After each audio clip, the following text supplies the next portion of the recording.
Hey, everybody. Hey, welcome back to the 53206 cast. I'm Alex. And I'm Meg. And this is a podcast. Meg, I think this is a podcast about facing unexpected adversity. Yeah. Is that what this podcast is That's about? what this one is all about that. Yeah. Okay. Yeah. Because, Meg, like during the week, we'll say, oh, we should do a podcast about that. We do say that. And which is kind of a dumb thing to say, but yeah. It is something that we do say regularly. Do. Yeah. Mm-hmm. Yeah. So I'm glad that we're in agreement. This is the podcast that we're going to do. Unexpected adversity. We have talked about this. Yeah. Yeah. In length. God. Yes, we have. We have. Where do you want to start this out? Well, okay. I think I want to start like this. So when you are doing something. Anything? Maybe. I think when you are attempting to do something good. Make a change. Sure. Be the change that you want to see. In the world. To be, to see. Sure. It's one of those. Yeah. When you're attempting to do that, it is easy to think that other people who might also say that they want the same thing will find themselves being just a big pain in the ass. Yeah. And I don't think that we should be surprised by that. Mm-hmm. I don't think that we should be surprised by that. And when I say being a big pain in the ass, I mean that with all the love and respect in the world, because there probably are great human beings that do really fantastic things. Mm-hmm. But Meg, I heard this. I don't remember what, you and I listened to a bunch of podcasts, but you probably sent it to me.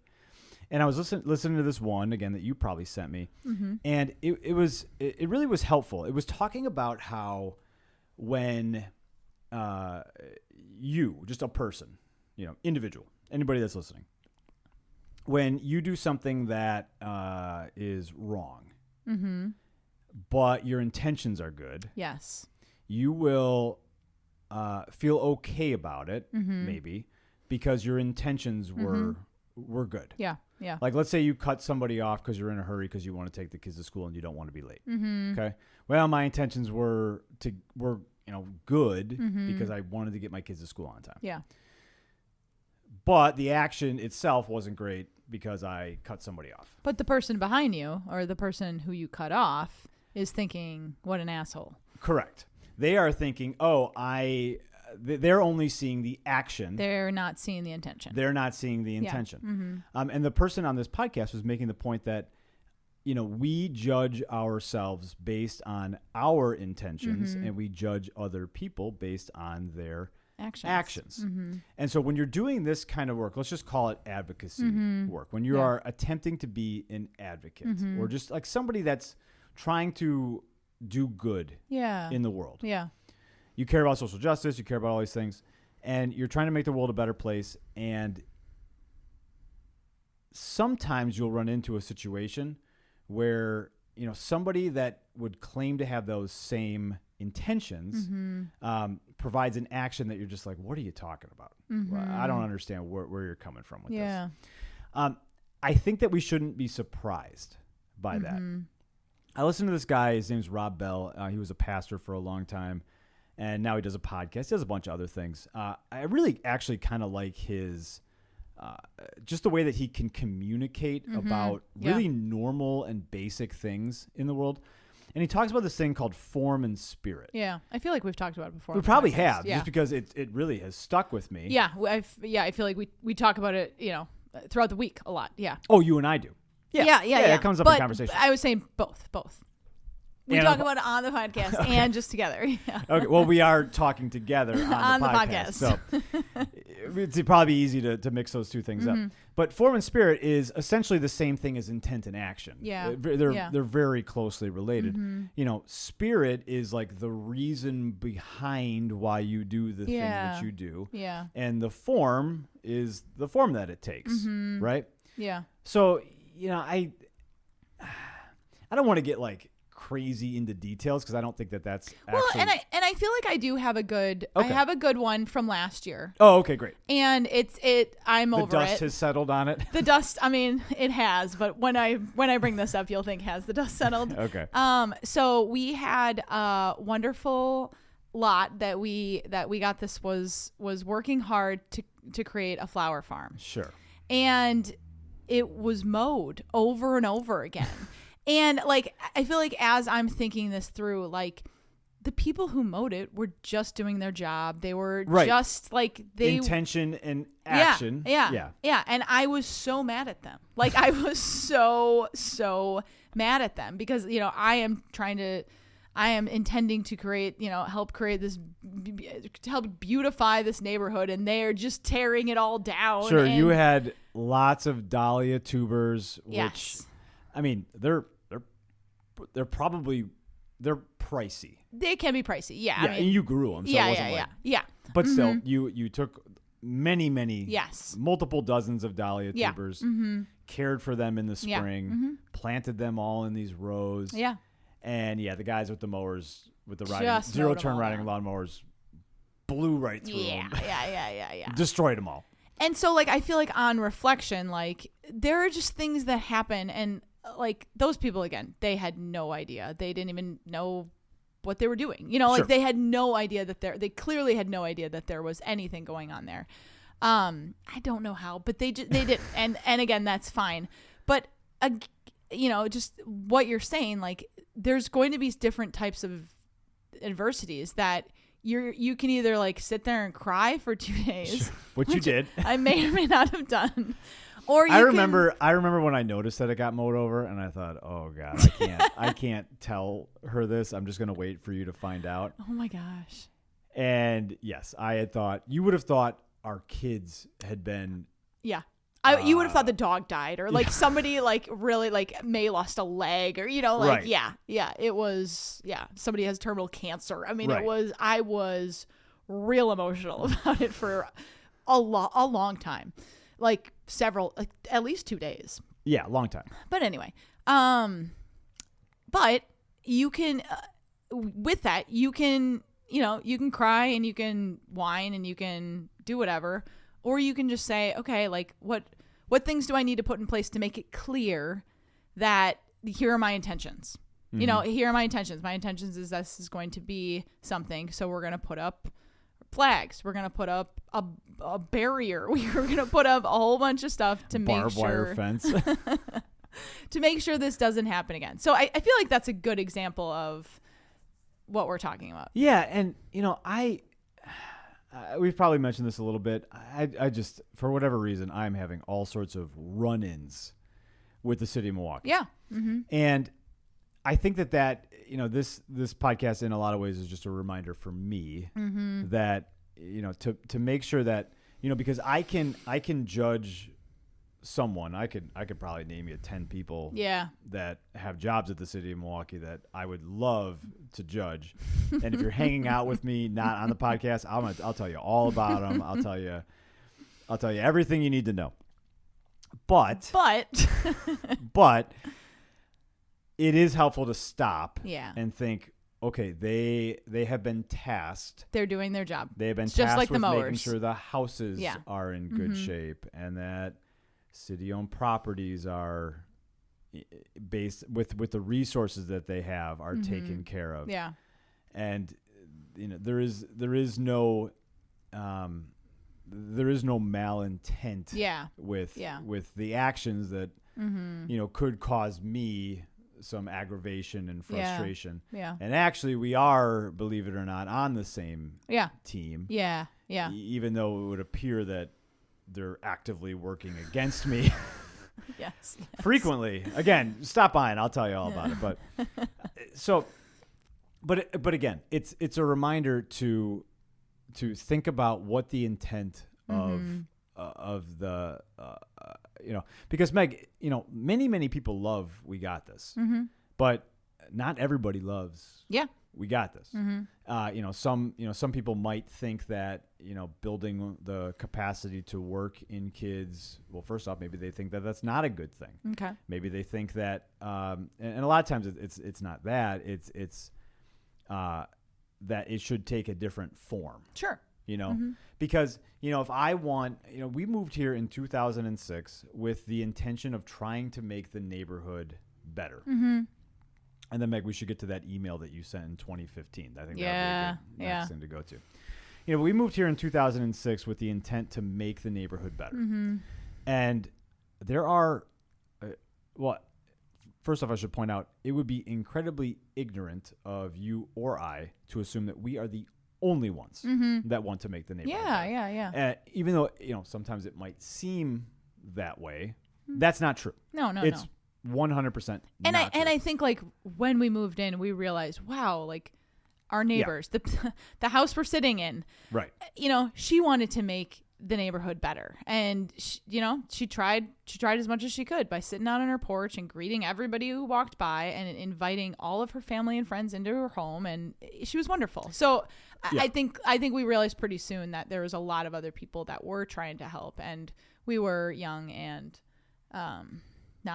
we were young and stupid. Sure. Yeah. And in fact, Meg, I would say that out of 100 people, there's probably 3 that want to do damage to the neighborhood and 97 that want to do something positive. In fact, that is one of the guiding principles of the book, Bad Neighborhoods, which you can get on Amazon if you like. Or Spotify. Or Spotify. You can listen to it as an audiobook. It's on a podcast feed called Bad Neighborhoods. Also, if you email contact@wegotthismke.com, I will just hand you one. Mm-hmm. That's fine if you don't want to pay for it.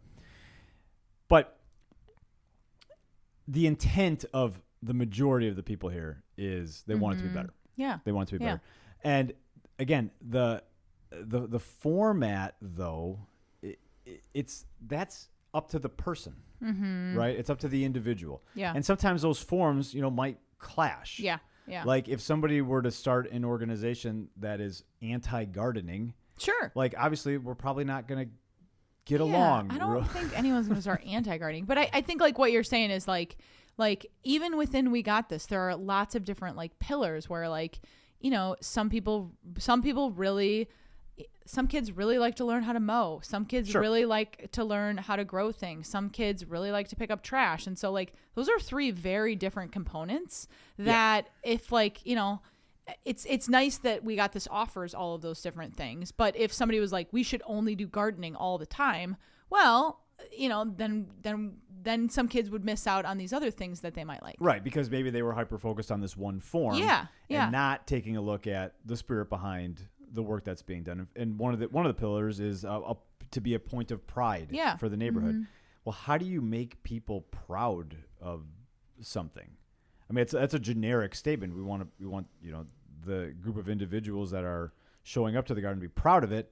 Well, you kind of have to get them to do something. Yeah. And like they have to be an active participant, and they have to make maybe a physical change to the space. Yeah. And there's 100 different ways that you can do that. It would be a little silly to do 100 different things. Yeah. And so we just pick 4 or 5 and we roll with those. Yeah. Because you would need a lot of tools. We got enough tools. Actually, we could use some more little shovels on the Amazon wish list, which is a great plug for the Amazon wish list. But you can't get caught up in that. You can't get caught up in that. Like if there's an organization called 414 Life. They're a gun violence prevention organization. And I think a lot of what We Got This does is gun violence prevention. Teaches conflict resolution, helps you be work together as a team. But if I was to say that you should only do gun violence prevention through working together in small teams that pick up trash together, like then I would be at odds with the work that they're doing, right? And so, but it's just, again, when you're doing advocacy work, it's really easy to get caught up in what you're doing and to not see the good in what others are doing if that good isn't in the same format as yours. And if it's not met with welcome arms. Right. Yeah. Which, again, if somebody's super focused on their one specific form, it might not. Yeah. But their intentions are probably the same as your intentions. Yeah. The spirit behind what they're doing is probably the same. Yeah. And so, if you are somebody that likes that kind of work, I would go into engaging with another person that's doing similar work with that in mind. Yeah. That I should be trying to understand their intentions. Because when someone calls you up and tells you that you're doing something wrong or sends you a letter in the mail and tells you you're doing something wrong, the first thing you're going to want to do is be aggravated by it. Yeah. But you got to remember you're probably all on the same team. So, Meg, the second thing with that, you were looking up our older woman's email? Yeah, I needed her email. I needed to email her about something. Yeah. And so I've emailed her, 6 times? So, and so one of the emails, so I went back to the first time I ever emailed her and I read through it, and it was in 2015. Yep. So 10 years ago. And it was so funny because if you're a listener of the podcast, this will be familiar. I emailed her a real nice email about, hey, there's just been a lot of dumping going on in our neighborhood. Is there anything that I can do? I know you guys, we can call Department of Neighborhood Services, but is there anything we can do that can help negate that can do something, instead of just react to it? And there wasn't. But I just thought it was really funny that it was very similar to our previous episodes on dumping. Yeah, but I actually have a different spin on your email, and because 10 years later, you are a part of a team that runs an organization that does, I think there's probably 3 ways to mitigate dumping. I think you put a fence up. Yeah. You put a camera or a fake camera. Yeah. Or you put a garden there.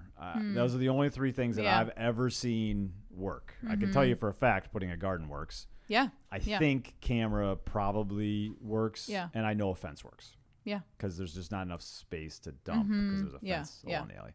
So, you're actually doing, it's just funny because you approach somebody that you thought would have authority to tell you what to do. Yeah. And she's a great person. But she's not going to tell you do this, this, and this because there isn't this, this, and this. Yeah. But you 10 years later actually could say, well, I have done now the thing that I was hoping to be able to do 10 years ago. And so, I know that it's easy to get discouraged when you're just kind of starting out something. You have this thing that you care about.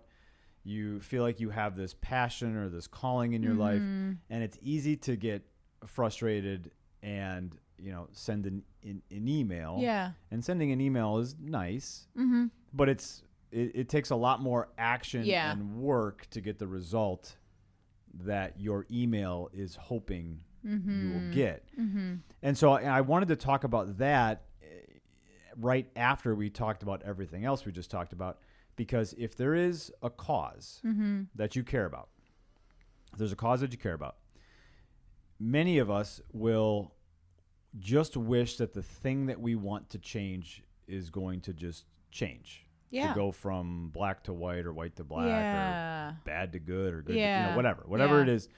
You have this vision in your head for what there needs to be no dumping. Right. Yes, exactly.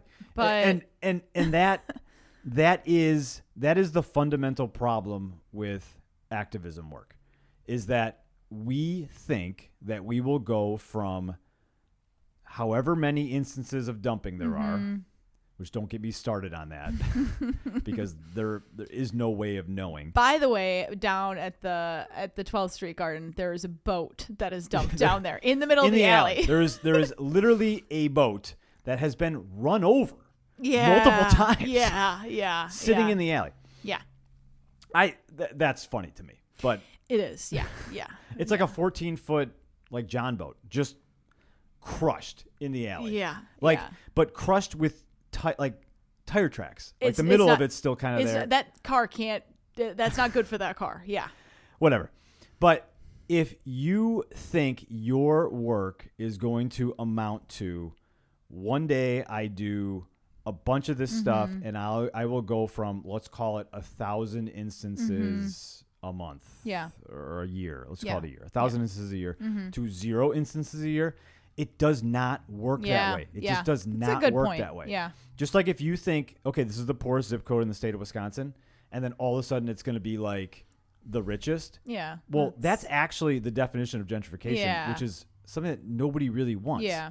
It's going to go from poorest to a little bit less poor and then a little bit better after that. Or, you know, if you equate, you know, poverty with something that's not great, which I think a lot of people probably would, it's not going to go from the poorest to the richest. It's just going to get incrementally better over time. Yeah.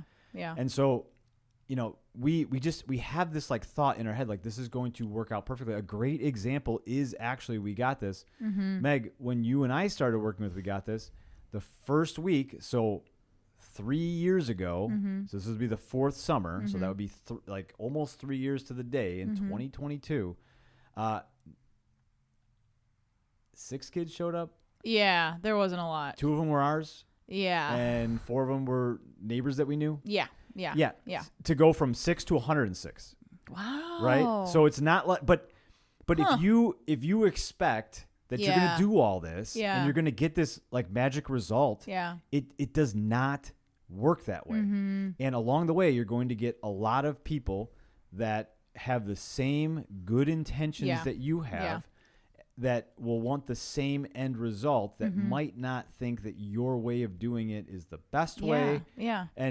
But you have to know within inside of yourself what your intentions are, and that, you know, continue to iterate and get better and better and better. Yeah. But if you're solid in your intentions and you are willing to join forces with people that have similar intentions, and you're willing to try out a couple of different forms, there's a pretty good chance that, you know, it's not going to go from 1,000 to 0, but it might go from 1,000 to 900. Yeah. And then the next year it might go from 900 to 800. Yeah. And the next year, you know, and just being able to see that progress. Way, because the progress is actually the thing that we should be caring about.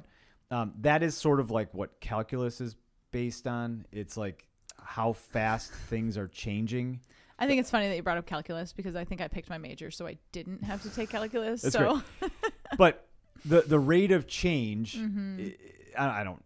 It's be silly for me to explain what calculus. I don't even know if I could do it anymore. But really, it's been a while. Yeah, you've been out of the math game. I've been out of the math game. Actually, we had a guy. He teaches high school math. Oh, really? And so we talked about it a little bit. A volunteer at the garden. At the garden, yeah. And I was like, I'm kind of okay that I'm not.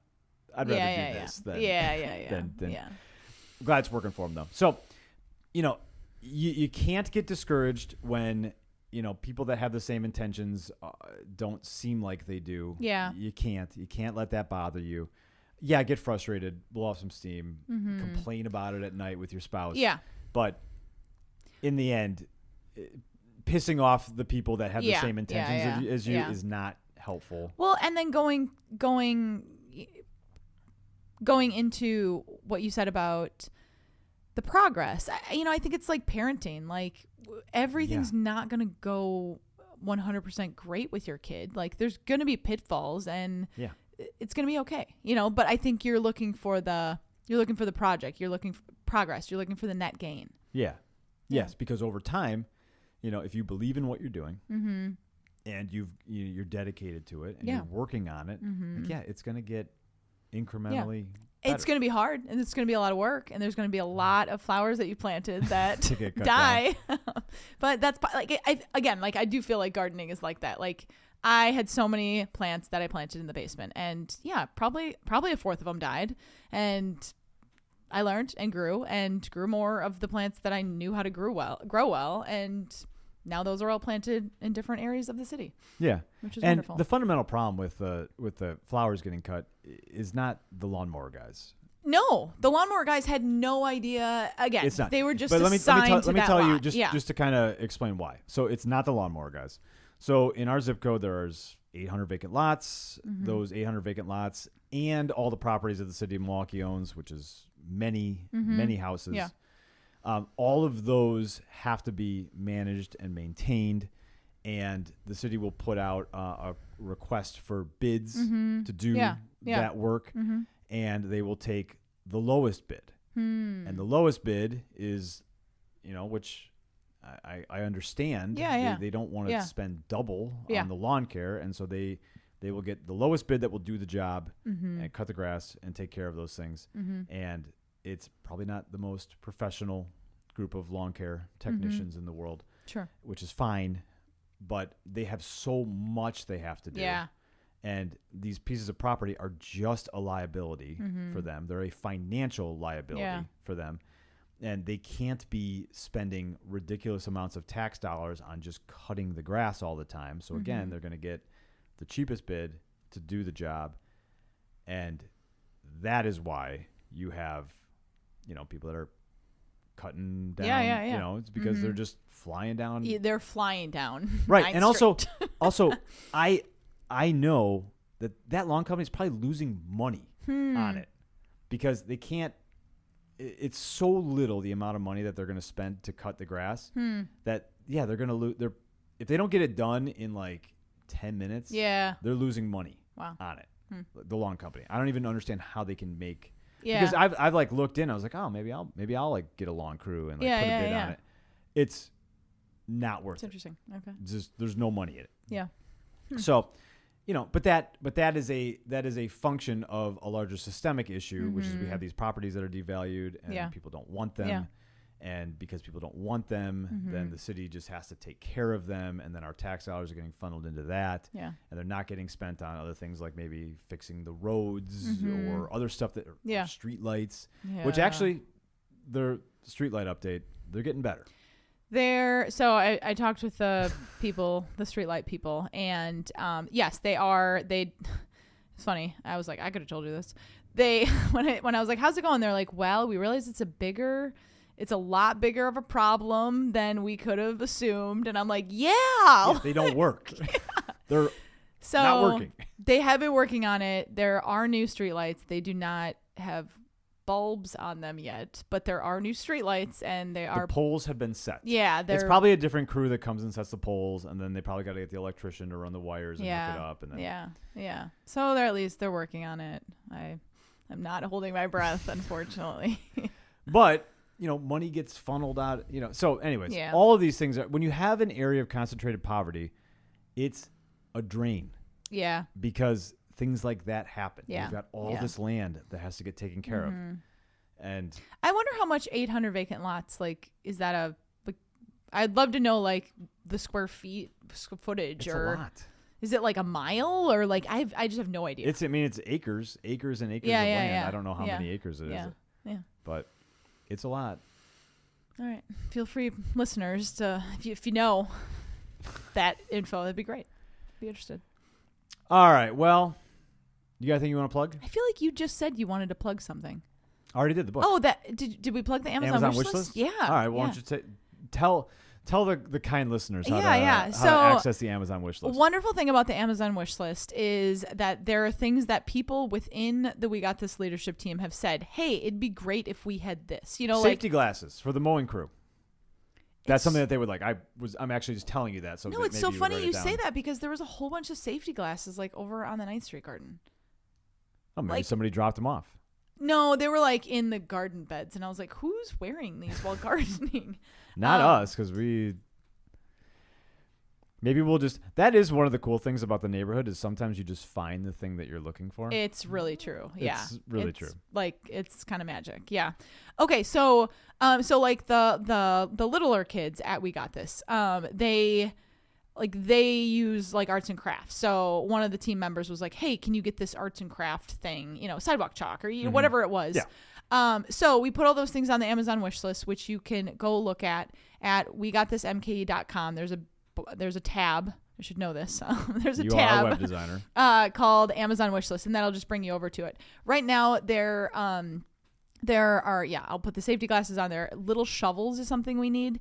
And then the lunch staff has said there's a lot of things that that would be helpful to them. So there's a lot of stuff on there. And then there's like fertilizer and any of the things. If you're like, actually, I have a ton of little shovels, sure. Drop them off on a Saturday. Love it. Yeah. So that's the plug. Great plug. I thought that was a fantastic plug. Thank you. You really nailed that one. Thank you. Appreciate that. All right. Well, thanks for listening, and we will catch you next time. Bye. Bye.